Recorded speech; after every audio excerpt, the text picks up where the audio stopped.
और इस वक्त की एक बड़ी खबर कानपुर के बिकरू गांव कांड पर। ये बड़ी खबर है जिसमें टीवी9 भारतवर्ष को ऐसी 2 एक्सक्लूसिव ऑडियो क्लिप्स मिली हैं जिससे ये पता चलता है कि गैंगस्टर विकास दुबे को पुलिस की दबिश की पहले से जानकारी थी, यानी कि चौबेपुर के विभीषणों ने ही उस रात खाकी वालों के खून से होली खेली थी।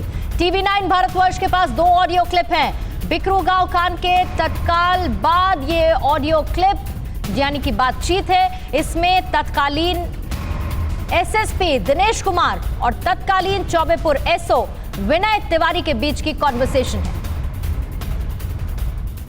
सर मैं बोल रहा हूँ विनय। एसओ बोल रहे हो ना? हाँ सर। तो ये टोटल कितने लोग गोली चला रहे हैं? सर 5 से 7 आदमी होंगे, बहुत अधिक होंगे। उसी के घर के अंदर से चला रहे हैं? हाँ सर। अच्छा, उसी के घर के अंदर से चला रहे हैं? हाँ सर। अब अंधेरे में समझ में नहीं आ रहा सर, गोली आगे इधर से रही है। घर कंजेस्टेड गांव में, बीच गांव में घर है सर, तो क्लियर कर पाना मुश्किल है कि गोली किधर से आ रही है। आसपास के घरों से भी हल्ला आ रहा था। अच्छा सर। तो उनको पता था पुलिस फोर्स नहीं है? सर हाँ पता था, पुलिस फोर्स है, बिल्कुल क्लियर था। अच्छा सर। टोटल 2 लोग घायल है? 2 नहीं सर, 4 हो गए सर। फोर्स तितर-बितर है, धीरे धीरे सभी का पता लगाया जा रहा है सर। तो सभी को फोन लगाओ, धीरे धीरे से इकट्ठा करो, गांव के बाहर ले आओ। सर समझ में आ रहा है कि नहीं? हाँ सर। तो और सीओ से बात हो पा रही है? नहीं सर, सीओ साहब का एक फोन तो जिसका आपसे बात हो रही है, ये वही फोन है, गाड़ी में छूट गया था, और दूसरा फोन उनके पास है लेकिन उठ नहीं रहा है सर। अच्छा ये बताओ कौन सी असला है उनके पास? 303 सर, बम भी चला रहे हैं। अरे 315 के फायर हैं सर, और पिस्टल के फायर। अच्छा, पिस्टल और 315 के फायर है, और लगातार चला रहे हैं? अभी बंद कर करके आदमी देख के चला रहे हैं? आदमी देख के चला।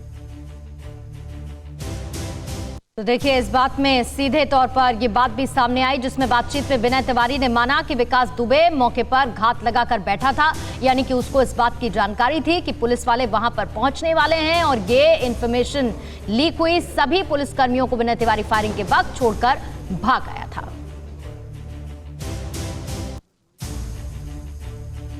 और इस वक्त की एक बड़ी खबर है कोरोना वैक्सीन को लेकर। रूसी वैक्सीन स्पुतनिक वी का भारत में भी उत्पादन होगा, प्रोडक्शन किया जाएगा।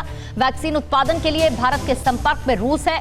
रूस ने कोरोना की पहली वैक्सीन को विकसित किया है और इसके बाद अब वो भारत से संपर्क में है ताकि भारत में भी उसका उत्पादन हो, बड़े स्तर पर प्रोडक्शन किया जा सके, उत्पादन किया जा सके, ताकि लोगों को फैलते हुए कोरोना वायरस से निजात दिलाई जा सके वैक्सीन के जरिए।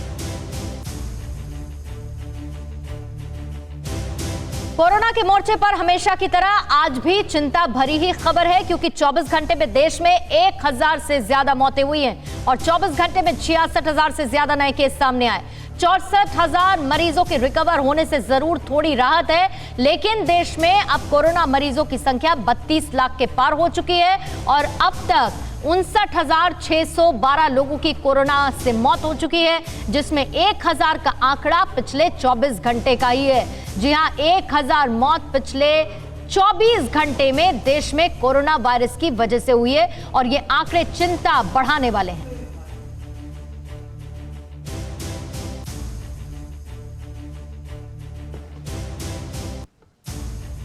योगी जी के उत्तर प्रदेश में ये हो क्या रहा है? पुलिस पस्त है और अपराधी मस्त हैं। 10 दिन पहले ही लखीमपुर खीरी में एक रेप के बाद हत्या का मामला सामने आया था और 10 दिन बाद फिर से 17 साल की मासूम को शिकार बना दिया गया। 100 सेकंड में ये रिपोर्ट आपको दिखाते हैं।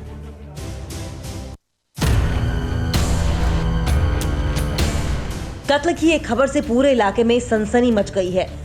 वारदात की खबर जैसे ही मिली, गांव के खेत और बगीचे में भीड़ बढ़ने लगी। पुलिस मौके पर पहुंची और वारदात की खबर बेपर्दा हो गई। 17 साल की मासूम, गर्दन पर तेज धार से हमला। ये तस्वीर उत्तर प्रदेश के लखीमपुर खीरी की है। गांव के खेत में 17 साल की मासूम लड़की की हत्या की खबर से पूरा गांव सन्न रह गया। मौके पर जैसे ही पुलिस पहुंची, शव को देखकर वो भी हैरान रह गई। लड़की की हत्या किसी धारदार हथियार से की गई थी।